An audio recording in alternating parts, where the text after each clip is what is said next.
नमल। उसने शर्ट उतार कर नाक के गिर्द लपेटी और तेजी से दौड़ा।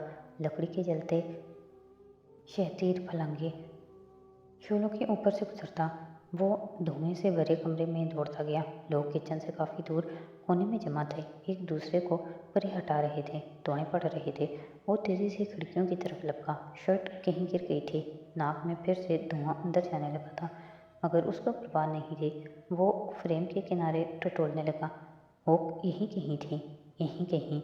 उसके हाथों ने लकड़ी के कुंडे को छुआ। अंदर ताला पड़ा था, मुकफ्फल ताला। Damn it! उसे फिर से खांसी आने लगी। इधर उधर देखा, कोई भारी चीज़ मिल जाए जिसको वो ताले पे दे मारे। साथ खड़ी हलीमा रोते हुए अभी तक खिड़की के शीशे को पीट रही थी। चंद अफराद बेहोश होकर गिर पड़े थे। आग अब कमरे में दाखिल हो गई थी। उसने जेब से चाबियों का गुच्छा निकाला। उसमें एक पिक भी थी जिसे कई सालों से वो जॉब के हिस्से के तौर पे साथ रखता था। उसने तेज़ी से वो ताले में घुसाई। ताला नया था और गालबन पुलिस के आने से पहले गार्ड्स ने उतार लेना था। धुएं के बायस वो कुछ देख नहीं सकता था, मगर आंखें बंद करके उसने महसूस करना चाहा। 6 पिन्स, 1 2 3। वो बारी बारी पिक की मदद से उसको छू रहा था। फौरन 4 5 6 क्लिक उसके लबों से निकला। ताला खुल गया। इस वहशियाना अंदाज में ताला नोच कर उतारा और शीशा जोर से परे धकेला। खिड़की खुलती गई। हलीमा तवाज़ुन बरकरार ना रख सकी और नीचे गिर गई, मगर वो लपक कर आगे आया और उसे खींच कर बाहर निकालता लाया। वो फ्रेंच विंडोज़ थीं, पूरी दीवार की जगह पे हायल थीं। उसको लाकर बाहर घास पे लटाते हुए साथ अंदर की तरफ लपका। उस तरफ आओ, खिड़की की तरफ आओ।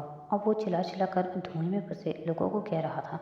वो सब उसके दुश्मन थे, वो सब उसके मुजरिम थे, वो सब उसके गुनहगार थे, मगर वो उन जैसा नहीं था। वो उनको पकड़कर घसीटकर शीशे की खिड़की से बाहर ला रहा था। कुछ ने खुला रूज़न देख लिया, कुछ ने नहीं देखा। धक्कम पेल फिर से मच गई थी। बेहोश हुए लोगों को उठाना और खींचना सबसे बड़ा मसला था। आग कमरे में दाखिल हो चुकी थी और फर्नीचर को पकड़ चुकी थी। वो दरमियान में एक दफ़ा गिरा भी था, कहीं दर्द भी हो रहा था, मगर उसे परवाह नहीं थी। वो बेहोश हुए फातमी को कंधे से घसीटकर बाहर ला रहा था। लाउंज के मेहमानों में से कोई किचन की तरफ आया था। जलता बंद दरवाज़ा देखा तो शोर मचा दिया। लाउंज का म्यूज़िक थम गया। लोग दीवानों की तरह बाहर लॉन में भागे। महफूज कमरे में बैठे हाशिम को रईस ने तसल्ली दी। लोग बच जाएंगे या मर जाएंगे, इल्ज़ाम फारिस पे ही आएगा। मगर हाशिम की तेवरियाँ चढ़ रही थीं और वो शदीद बरहम नज़र आता स्क्रीन पे लाइव फुटेज देख रहा था। उसको यूँ खुला नहीं छोड़ना चाहिए था। फर्नीचर को शोले अपनी लपेट में ले रहे थे। बहुत से लोग बाहर निकल चुके थे और अब सब्ज़ाजार पे गिरते हुए भागते आगे जा रहे थे। वो बदिक्कत इलियास फातमी को खींचकर बाहर लाया, फिर उसे घास पे डाला और वहीं घुटनों पे हाथ रखे झुके खड़े गहरे गहरे सांस लिए। तमाम शनासा मुजरिम बाहर आ चुके थे। लाउंज के महफूज मेहमान वहाँ से निकलकर उस तरफ नहीं आए थे। वो पार्किंग की तरफ भाग रहे थे, अपनी जान बचाने, अपनी गाड़ियों की तरफ। अजीब क़यामत का आलम था। अफरा तफरी, धक्कम पेल। कमरा जल रहा था। धुएं के मरगोले उठकर फिजा में गुम हो रहे थे। ऐसे में वो इस दहकते जहन्नुम के सामने खड़ा गहरे गहरे सांस ले रहा था। निढाल, जख्मी, मगर उसके अंदर इत्मीनान भर रहा था। उसने उनको बचा लिया था। सब ठीक हो गया था। अब्बा, अब्बा। और तब उसने वो हलक फाड़ कर चीखने की आवाज़ सुनी जो शनासा आवाज़ थी। उसने गर्दन मोड़ी। लाउंज के भागते मेहमानों में से सिर्फ एक मेहमान दौड़ता हुआ उस तरफ आ रहा था। नौजवान लड़का जो अपने बाप को पुकार रहा था, खावर का बेटा। फारिस गाजी का सांस तक रुक गया। मेरे अबू कहाँ हैं? वो दौड़ दौड़ कर एक एक शख्स के पास भाग रहा था। किसी ख्वाब किसी कैफियत में फारिस ने गर्दन घुमाई। लोग भाग रहे थे, निजात की तरफ, बचाव की तरफ। वहाँ कोई व्हील चेयर ना थी, वहाँ कोई खावर ना था। वो तेज़ी से लड़के की तरफ भागा। खावर कहाँ है? वो शोर के बायस चिल्लाकर लड़के के कंधों से झंझोड़ कर पूछ रहा था। अबू को कारदार साहब ने उस कमरे में बुलवाया था, मुझे नहीं जाने दिया। मेरे अबू अंदर हैं, मेरे अबू को निकालो। वो ऊंचा ऊंचा रो रहा था, हाथ पैर मार रहा था। मेरे अबू चल नहीं सकते, मेरे अबू चीख नहीं सकते। اور اس نے مزید کچھ نہیں سنا۔ وہ پلٹا اور جلتے کمرے کی طرف دوڑا۔ کسی نے آواز لگا کر اسے روکا، منع کیا۔ شاید وہ ڈاکٹر ایمن تھی۔ وہ اسے کہہ رہی تھی کہ سب آ چکے، ایک شخص کے پیچھے وہ اندر نہ کودے، وہ شخص شاید مر چکا ہو، وہ واپس آ جائے۔ مگر اس کو کچھ سنائی نہیں دیا۔ وہ دھوئیں میں بھرے کمرے میں بھاگتا چلا گیا۔ خاور خاور وہ چلا رہا تھا۔ جانتا تھا وہ آواز نہیں دے سکتا، مگر پھر بھی ادھر ادھر دوڑتا چلا جا رہا تھا۔ شروع میں کچھ نظر نہیں آیا۔ وہ مزید آگے بڑھا اور تب اسے دھوئیں کی گھنی چادر میں ویل چیئر نظر آئی۔ وہ کونے میں تھا، بالکل کونے میں۔ فارس اس کی طرف دوڑا۔ چھت سے لکڑی کے ٹکڑے جل جل کر نیچے گر رہے تھے، مگر اس نے پرواہ نہیں کی۔ وہ جلتے فرنیچر کو ٹھوکر مارتے دوڑتے ہوئے ویل چیئر کے قریب آیا۔ خاور کا چہرہ سرخ پسینے میں بھیگا تھا، آکسیجن ماسک منہ پہ لگا تھا اور آنکھوں سے آنسو بہہ رہے تھے۔ وہ سفید سائے ایک دفعہ پھر سے آگے پیچھے نظر آنے لگے تھے۔ وہ اسے ملامتی نظروں سے دیکھ رہے تھے، مگر دل کی سفیدی سارے کالے دھوئیں پہ حاوی آ گئی۔ اس نے ویل چیئر کو زور سے آگے دھکیلا۔ وہ آگے دوڑتی گئی۔ خاور کا بیٹا دھوئیں کی چادر کے پار کھڑا تھا۔ اس نے بھاگ کر ویل چیئر کو تھاما اور باہر نکلتا گیا۔ فارس نے وہیں کھڑے کھڑے ایک گہری کالی سانس لی اور اسی پل پیچھے سے کسی نے اسے ٹھوکر ماری تھی۔ وہ لڑکھڑا کے آگے کو گرا۔ حملہ اتنا غیر متوقع تھا کہ وہ سنبھل نہ پایا۔ بدقت اٹھنے کی کوشش کرتے گردن موڑی۔ پیچھے زخمی سیاہ کالک چہرے پہ لگائے پھٹے حلیے والا ہاشم کھڑا تھا۔ اس کے عقب میں راہداری میں کھلتا دروازہ اب کھلا تھا، غالباً وہ ابھی اندر سے آیا تھا۔ فارس کے بازوؤں میں اتنا قوت بھر گئی تھی کہ وہ اٹھا اور زور سے ہاشم کا گریبان پکڑا۔ گھٹیا آدمی، مکہ مارنا چاہا مگر نہیں مار سکا۔ نکلو یہاں سے، اس سے پہلے کہ تم جل جاؤ۔ اس نے ہاشم کو کھلی کھڑکی کی طرف دھکیلا۔ گریبان ہاتھ سے چھوٹ گیا۔ چھت سے لکڑی کا بڑا سا جلتا ہوا ٹکڑا دھماکے سے نیچے کی طرف آیا۔ ہاشم نے دیکھ لیا تھا۔ وہ فوراً سے دائیں طرف کو لپک گیا۔ فارس وہ نہیں دیکھ سکا تھا، وہ بھاگ نہیں سکا۔ جلتا ہوا تازہ شہاب ثاقب کی طرح اس کے اوپر آن گرا۔ ساری ہمت، ساری طاقت دم توڑ گئی۔ وہ گھٹنوں کے بل زمین پہ گرا اور پھر منہ کے بل فرش پہ آن لگا۔ ساری دنیا اندھیر ہوتی گئی۔ ساری آوازیں، سارے رنگ، ساری روشنیاں دم توڑ گئیں۔ سفید سائے اور کالا دھواں سب ختم ہو گیا۔ مور شال رات کے اندھیرے میں ڈوبا تھا۔ لاؤنج میں سب جمع تھے، بے چین، فکر مند، منتظر۔ سادی بار بار فارس کو کال ملا رہا تھا اور زمر مسلسل دائیں بائیں ٹہل رہی تھی۔ اس کی رنگت زرد پڑ رہی تھی اور اب دل گھبرا رہا تھا۔ لگتا تھا ابھی سینہ توڑ کر باہر آ گرے گا۔ وہ کیوں نہیں آیا؟ وہ کہاں رہ گیا ہے؟ وہ مسلسل آگے پیچھے چلتے کہی جا رہی تھی۔ زمر بیٹھ جاؤ، وہ آ جائے گا۔ ابا نے اسے تسلی دینی چاہی۔ ماموں نے وعدہ کیا تھا وہ واپس آئیں گے۔ انا گھٹنوں پہ سر رکھے بیٹھی عجیب سے انداز میں بولی، مجھے نہیں پتا۔ سادی چلو ہم وہاں چلتے ہیں۔ زمر نے ایک دم اسے کونی سے پکڑا اور آگے لے جانے لگی۔ میں کب سے جانا چاہ رہا ہوں، آپ مجھے جانے نہیں دے رہی۔ اب آپ ادھر بیٹھیں، میں خود جاتا ہوں۔ وہ نرمی سے کونی چھڑاتے اسے روکنے کی کوشش کر رہا تھا، مگر وہ نہیں رکی۔ وہ اسی طرح آگے دوڑتی گئی۔ سادی اس کے پیچھے لپکا۔ ابا نے آواز دی، ندرت نے منع کیا، مگر اس پہ کوئی وحشت طاری تھی، کوئی جنون سوار تھا۔ اب نہ گئی تو شاید دل پھٹ جائے گا، یہیں کھڑی رہی تو پیروں سے خون بہنے لگے گا۔ اب نہ گئی تو شیرین کے گھر آؤ تو ٹی وی لاؤنج کی LCD اسکرین خوب شور مچاتی روشن نظر آ رہی تھی۔ سامنے صوفے پہ سونی لیٹے ہوئے اپنے ٹیب میں بٹن دبا رہی تھی، جب کانوں میں آواز گونجی، ہاشم کردار۔ کسی نے اس کے باپ کا نام لیا تھا۔ اس نے چونک کر گردن موڑی، اسکرین کو دیکھا۔ چند لمحے کو اس کی سانس تھم گئی اور پھر وہ ٹیب پھینک کر چیخ مارتی اٹھی، ماما ماما! اب وہ روتے ہوئے زور زور سے چلا رہی تھی۔ شیرین جو اپنے کمرے میں سیل فون پہ لگی تھی، ہڑبڑا کر اٹھی اور بھاگتی ہوئی باہر آئی۔ ماما، میرے بابا، میرے بابا! بچی روتے ہوئے اسکرین کی طرف اشارہ کر رہی تھی، اور جب شیرین نے اس طرف دیکھا تو اس کا اوپر کا سانس اوپر اور نیچے کا نیچے رہ گیا۔ کاردار کاٹیج میں آتش زدگی۔ ہاشم کردار کو شدید زخمی حالت میں ہسپتال پہنچا دیا گیا۔ 12 افراد زخمی، ایک شخص جاں بحق۔ میرے بابا، میرے بابا! سونیا اب زور زور سے چیخ رہی تھی۔ سادی ڈرائیو کر رہا تھا اور زمر ساتھ بیٹھے مسلسل انگلیاں اضطرابی انداز میں مروڑ رہی تھی۔ वो लबों में कुछ पढ़ भी रही थी, मगर हर शय बार बार धुंधली हो जाती।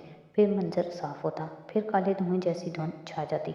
आंसू बस आंखों के किनारे पे ठहरे थे। गिरने को बस एक धमाका चाहिए था। साथी का फ़ोन बजा तो उसने तेज़ी से कान से लगाया। हाँ हाँ ना। बात सुनते हुए वो चौंक कर जुमर को देखने लगा। रफ्तार आहिस्ता की। जुमर ने बेइख्तियार दिल पे हाथ रख दिया। ठीक है। उसने फ़ोन बंद किया और स्टीयरिंग घुमाया। क्या कह रही थी हन्नैन? वो कपकपाती आवाज़ में बोली। वो कह रही थी कि हम ज़रा भी मुझे चक्कर मत दो, मैं 1 फीट के फासले पे बैठी हूँ। मुझे मुझे तुम्हारे फ़ोन से आवाज़ आ रही थी। क्या कहा है?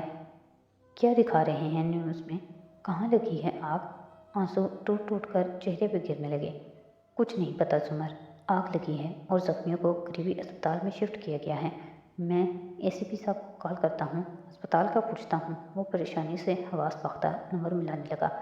जल्दी करो, उसने कहने के साथ लबों पे हाथ रख लिया, आंखों को मीच लिया। गरम गरम पानी गालों पे बहने लगा। सरकारी अस्पताल में पुलिस और मीडिया के नुमाइंदों का जमे गफिर लगा था। शीरी सोनी को उंगली से पकड़े परेशानी से रश को चीरती आगे बढ़ रही थी। सोनी मुसलसल रोई जा रही थी, खामोश हिचकियों के बायस उसका बदन आहिस्ता आहिस्ता हिचकोले लेता रहा। जुमर और सादी दौड़ते हुए अस्पताल की इमारत में दाखिल हुए थे। जुमर ने आंसू साफ कर लिए थे और अब वो हरासा अंदाज में इधर उधर गर्दन घुमाती आगे बढ़ रही थी।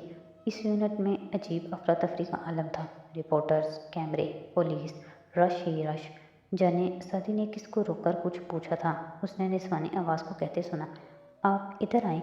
वो कुछ समझ नहीं पा रही थी, बस सदी के पीछे भाग रही थी। कोई अजीब वहशत ज़दा सी मुसाफिर थी जो तय कर रही थी। हम कहाँ जा रहे हैं? एक कमरे के सामने रुककर उसने ऊंची आवाज़ में पूछा। शोर बहुत था, कान पड़ी आवाज़ सुनाई न देती थी। वो उसकी तरफ मुड़ा। उसका चेहरा सफ़ेद पड़ रहा था, मगर बज़ाहिर खुद को संभाले हुए था। वो कह रहे हैं कि एक बॉडी है, पहले देख लें, फिर हम जख्मियों को। नहीं। वो बदिक्कत पीछे हुई और बेयकीनी से उसे देखा। उसको इमरजेंसी में ढूंढो, इधर क्यों? नहीं। हाँ हाँ, वो कोई और होगा। वो उसको कंधों से थाम कर तसल्ली देने लगा, मगर उसके लवाहिकीन नहीं आए और उनको उसकी शनाख्त करनी है, इसलिए मैं एक दफ़ा देख लूँ। वो टूटी फूटी उम्मीद से कहता आगे बढ़ने लगा, मगर जुमर ने ज़ोर से उसकी कोहनी दबोची। नहीं। वो नफ़ी में सर हिला रही थी। आंसू भल भल बहने लगे थे। मैं कह रही हूँ वो फारिस नहीं होगा, उसको कहीं और ढूंढते हैं। मैं आता हूँ। वो बमुश्किल अपना बाजू छुड़ा पाया था। जुमर ने पीछे जाने को कदम उठाए, मगर पैर लुढ़खड़ा गए। उसने दीवार का सहारा लेते खुद को संभाला, फिर दीवार से टेक लगाने खड़ी हो गई, आंखें बंद की, गहरे गहरे सांस लेने लगी। मगर सारा मसला यही था कि आंखें बंद करने पे वो फ़ौरन आंखों के सामने आ जाता था। जुमर बीबी, आप। वो मुस्कुराते हुए कुछ कह रहा था। नए घर की बातें, चिड़ियाघर में न रहने की बातें, यूनिवर्सिटी की 2 लड़कियां जो उसको पसंद थीं, उनकी बातें। उसने आंखें खुली। यहाँ भी क़यामत सी क़यामत थी। वो कहाँ जाए? सादी दरवाज़ा खोलकर बाहर निकला तो वो दहल कर उसे देखेगी। वो हिल ना सकी, आवाज़ नहीं निकाल सकी, आंसू नहीं रोक सकी। वो उसके करीब आया। जुमर ने नफ़ी में सर हिलाया। वो फारिस नहीं था ना? मुझे मत बताओ, मुझे कुछ नहीं सुनना। वो उसे कुछ भी कहने से रोकना चाहती थी, मगर वो आगे आया और उसे गले लगाया। जुमर का सांस थम गया। फिर उसका सर थपकते हुए वो धीरे से बोला था, मरने वाला नियाज बेग था। वो फारिस काजी नहीं था। वो करंट खाकर उससे अलहदा हुई, बेयकीनी से उसे देखा। वो फारिस नहीं था तो फारिस कहाँ है? आए उनको वार्ड में ढूंढते हैं। वो उसका हाथ पकड़े आगे चलने लगा। उसे लगा वो पानी पे चल रही है। जिस्म, दिमाग, हर शय सुन्न हो गई है। आंसू बहना रुक गए थे। मिसेस जुमर। वो आगे जाते जाते पलटी। राहदारी के इख्तिताम पे डॉक्टर एमन खड़ी नजर आ रही थी, शाल लपेटे, वीरान चेहरा लिए, जैसे अभी बिस्तर से उठी हो। फारिस कहाँ? अल्फाज टूट गए। वो ज़ख्मी है, मगर ठीक है। उसको मैंने मना भी किया था, मगर वो करीब आते हुए तल्खी से हंसी, मगर वो खबर को बचाने के लिए आग में कूद पड़ा। वो ठीक है। जुमर दौड़कर उसके पास गई। वो सख्त हरासा थी। हाँ, उसकी कमर और टांग पे जख्म आए हैं। उसके ऊपर लोहे का टुकड़ा आन गिरा था। चंद बर्न्स भी है, मगर उसी वक्त छत पे लगे आग बुझाने वाले शावर पानी गिराने लगे। جو پہلے بالکل کام نہیں کر رہے تھے، تو اس کی بہت بچت ہو گئی۔ زمر نے گہری سانس لی۔ آپ ٹھیک ہیں؟ سعدی نے رسمن پوچھا۔ وہ زخمی پن سے مسکرائی۔ میں ہر آگ سے سروائیو کر جاتی ہوں، ٹھیک ہوں۔ آپ فارس کو وارڈز میں ڈھونڈیے۔ وہ دونوں پوری بات سنے بغیر آگے کو بھاگے۔ ایمن اسی زخمی مسکراہٹ سے اس کو بھاگتے دیکھتی رہی، پھر وہ مڑی تو کسی پہ نگاہ پڑی۔ زخمی مسکراہٹ خوشی بھری مسکراہٹ میں ڈھل گئی۔ اس نے ہاتھ کے اشارے سے اس کو اپنے پاس بلایا۔ ادھر آؤ۔ وارڈ میں کسی نے کس طرف اشارہ کیا، کسی نے کس طرف۔ وہ دونوں تیز تیز قدموں سے چلتے آگے بڑھنے لگے۔ بیڈز کی طویل قطار میں جا بجا پردے لگے تھے۔ سعدی نے ایک پردہ ہٹایا تو بالآخر وہ بستر پہ لیٹا نظر آیا۔ آنکھیں بند تھیں، بال پر نشہ آور ادویات کے زیر اثر تھا، چہرے پہ زخموں کے نشان تھے۔ وہ نرسز اس کے سر پہ موجود تھیں۔ سعدی نے گہری سانس لی اور مڑ کر دیکھا، زمر پیچھے آ رہی تھی۔ اس نے راستہ چھوڑ دیا۔ وہ تیزی سے آگے آئی، فارس کو دیکھ کر قدم زنجیر ہو کے بے جان پتھر کا بت۔ آنکھوں میں ڈھیر سارا دکھ اترا۔ اسے کبھی بیمار، کبھی یوں بے ہوش نہ دیکھا تھا، اور آج پتہ چلا تھا کہ ایسے دیکھنے میں کتنی اذیت تھی۔ فارس، وہ لپک کر اس کے قریب آئی، پھر اضطراری انداز میں سر پہ کھڑی نرسز سے بولی، یہ ٹھیک ہے نا؟ وہ ٹھیک ہو جائے گا نا؟ آہستہ بولیں، مریض کے سر پہ شور نہ کریں، نرس نے بیزاری سے کہا تھا۔ وہ ہوش میں آ رہا تھا مگر تکلیف میں تھا۔ اسے انجیکشن لگایا ہے۔ زمر کچھ دیر بھیگی نظروں سے اسے دیکھتی رہی، پھر آنسو رگڑ کر صاف کیے اور غصے سے سعدی کی طرف گھومی۔ کیا کہا تھا میں نے تمہیں؟ ہاں؟ اس نے دونوں ہاتھوں سے اس کے سینے پہ زور سے مار کر اسے پرے دھکیلا۔ کیا کہہ رہی تھی میں اس کو زخمیوں میں ڈھونڈوں؟ مگر نہیں، تم پہلے ادھر ڈیڈ باڈی کے پاس چلے گئے۔ تمہیں شرم نہیں آئی؟ ہاں؟ تمہیں کوئی احساس نہیں ہوا؟ وہ غصے اور بے بسی سے اس کے سینے کو تھپیڑوں اور مٹھیوں سے مار رہی تھی۔ آنسو پھر سے بہنے لگے تھے۔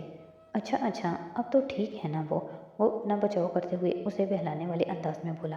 آپ کو انہیں میرے پیچھے آنے ہی نہیں دینا چاہیے تھا۔ کیسے نہ جانے دیتی؟ ہاں، تم ہمارے ساتھی ہو، ہمیں ہمیشہ تمہاری حفاظت کرنی ہوتی ہے۔ اور ساتھ ہی زور سے اس کے کندھے پہ تھپڑ مار کر اسے پرے ہٹایا۔ سعدی نے برا سا منہ بنایا۔ واہ، یہ صاحب تو آپ کو زہر لگا کرتے تھے، اب بھی لگتا ہے۔ آنسو صاف کرتے ہوئے اس نے ناک سکیڑ کر سانس اندر کھینچی۔ مگر تم نے مجھے اتنا ڈرا دیا، اور سعدی میں اتنی ڈر گئی تھی۔ وہ اب نہ ڈھال بیڈ کے کنارے بیٹھ گئی اور سر دونوں ہاتھوں میں گرا دیا۔ وہ تکان سے مسکرایا۔ چلیں آپ بیٹھیں، میں ان کو روم میں شفٹ کروانے کا بندوبست کرتا ہوں اور گھر فون کرتا ہوں۔ زمر نے تیزی سے سر اٹھایا۔ سب کو مت بتانا کہ وہ زخمی ہیں، یوں ہی وہ پریشان ہوں گے۔ زمر، وہ اسی طرح مسکرایا۔ ہمیں ایک دوسرے سے اب کچھ نہیں چھپانا۔ میں اگر کاردارز کاٹیج کا بھی ارادہ کرتا تو بتا کر جاتا۔ آپ بیٹھیں، میں آتا ہوں۔ اسے تسلی دیتا وہ باہر نکل گیا، اور وہ گردن موڑے فکر مندی سے فارس کو دیکھنے لگی، جو آنکھیں بند کیے غنودگی کے عالم میں تھا۔ آئی ہیٹ یو فارس غازی، آئی ریئلی ہیٹ یو۔ وہ بے بسی بھرے دکھ سے اس کے ہاتھ پہ ہاتھ رکھتے ہوئے بولی تھی۔ وہ بے خبر سو رہا تھا۔ اسی اسپتال کے پرتعیش اور نفاست سے سجے ایک پرائیویٹ روم میں ہاشم کردار صوفے پہ ٹانگ جمائے بیٹھا تھا۔ ہسپتال کی شرٹ اور ٹراؤزر میں ملبوس وہ بظاہر زخمی دکھائی دیتا تھا۔ ہاتھ پہ پٹی بھی بندھی تھی، ماتھے اور سر پہ بینڈیج بھی تھی، مگر چہرے پہ سکون تھا اور دلچسپی سے دیوار پہ لگی ٹی وی اسکرین کو دیکھ رہا تھا۔ وہ لوگ بچ گئے، مگر اٹ ورکڈ، ہے نا؟ مسکراہٹ کے ساتھ ہاتھ باندھے کھڑے رئیس کو دیکھا۔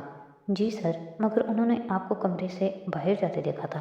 اسے خیال آیا، اتنی افراتفری میں کسے یاد رہنا ہے کہ میں کمرے میں تھا یا نہیں؟ ٹی وی چینلز کو دیکھو، وہ مجھے پروموٹ کر رہے ہیں۔ یس سر، رئیس جوش سے بولا تھا۔ ہمارے پاس غازی کی فوٹیج ہے، وہ بھی وہاں موجود تھا۔ الزام اس کے سر ڈال دیں گے یا اس کو حادثہ کہیں گے، آپ پہ کوئی شک نہیں کرے گا۔ میڈیا آپ کو ہیرو بنا کر پیش کر رہا ہے۔ بار بار اینکرز گلا پھاڑ پھاڑ کر کہہ رہے ہیں کہ ہاشم کردار نے ابھی چند دن پہلے عدالت میں اپنے خاندان کی بے گناہی ثابت کی تھی۔ Very good.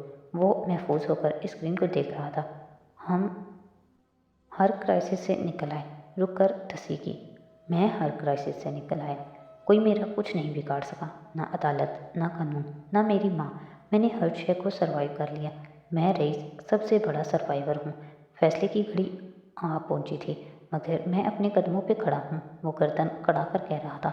और अब हम नई शुरुआत करने जा रहे हैं। हम नए कारोबारी दोस्त बनाने जा रहे हैं, नए पार्टनर्स, नए मौके, नया घर। वो तमन्नियत से बोला था। फिर घड़ी देखी। कितनी देर है?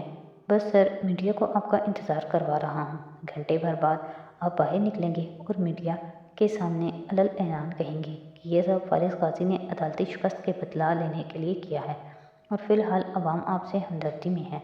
मीडिया को आपसे हमदर्दी है, सब आपका यकीन करेंगे। ज़बरदस्त। वो मुस्कुरा के टीवी को देखने लगा। It did work after all. फैसले की घड़ी आ चुकी थी, मगर अभी बीती नहीं थी। भलाई मंजिल पे नौशेरवान के कमरे की बत्ती रोशन थी। बेड पे बैग खुला पड़ा था और वो उसमें कपड़े रख रहा था। पासपोर्ट, सफरी दस्तावेजात, लैपटॉप बिखरा पड़ा था। सुबह उसकी फ़्लाइट थी और वो जल्द अज जल्द तैयारी मुकम्मल करना चाहता था। उसे 1 मिनट भी इस कमरे में इजाफी रहना मंजूर ना था। दस्तक हुई तो उसने बेजार सा बस यस कहा था और ख़ुद कपड़े तय कर रहा था। सर, फ्यूना अंदर दाखिल हुई। कारदार साहब अस्पताल में हैं, इतला दी। मालूम है, सारा शहर जानता है मेरे भाई का कोई नया ड्रामा। क्या फारिस को भी ज़ख्म आए हैं? न्यूज़ में बता रहे थे।